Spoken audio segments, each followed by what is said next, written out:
आजको काम चाहिँ यो फुलहरू सार्नु पर्यो भनेर साथीले मलाई पिस लिइदिएको थियो।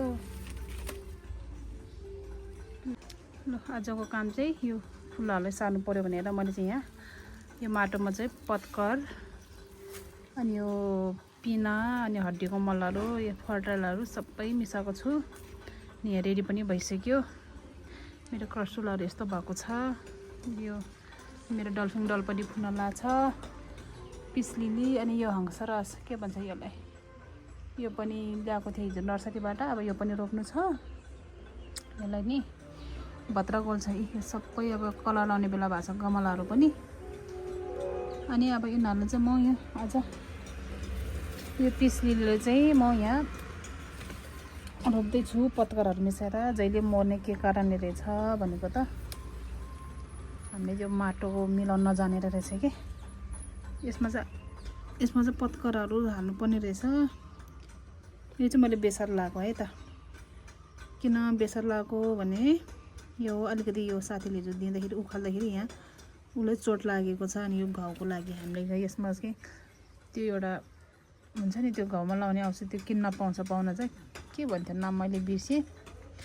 हो त्यो लाउने, त्यो नभएमा हामीले अब यो बेसार पनि लाउन मिल्छ है त। अनि म अब यसमा रोप्दैछु। अनि यहाँ पनि सार्को। अनि यसमा एउटा चाहिँ माटोमा रोप्नु पर्यो, एउटा चाहिँ प्लास्टिकको गमलामा रोप्नु पर्यो भनेर। ल यतिको भयो फुल चाहिँ,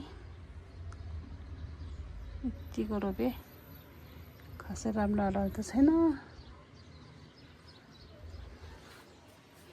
यो पिस लिली एउटा यहाँ छ।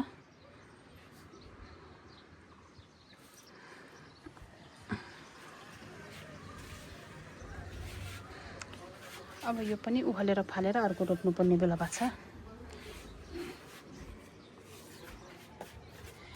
यो हंसराज भन्छ के भन्छ यसलाई, असारे फुल भन्दो रहेछ कसैले हंसराज। यो पनि फुल्ने बेला भएको छ। अघि बागिरहेको यो पत्कर र माटो चाहिँ यसमा राखेको छु। अब पछि फेरि अर्को गमला ल्याएपछि रोप्नुपर्छ। अनि यो पनि छ। अनि आजको वेदर चाहिँ यस्तो छ, हेर्नु होला।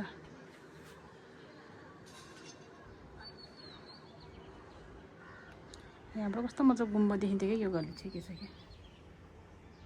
हजुरहरूले देखाउँछु भनेको यहाँ मजाले देखिन्छ। यहाँ नारायण थानको गुम्बा।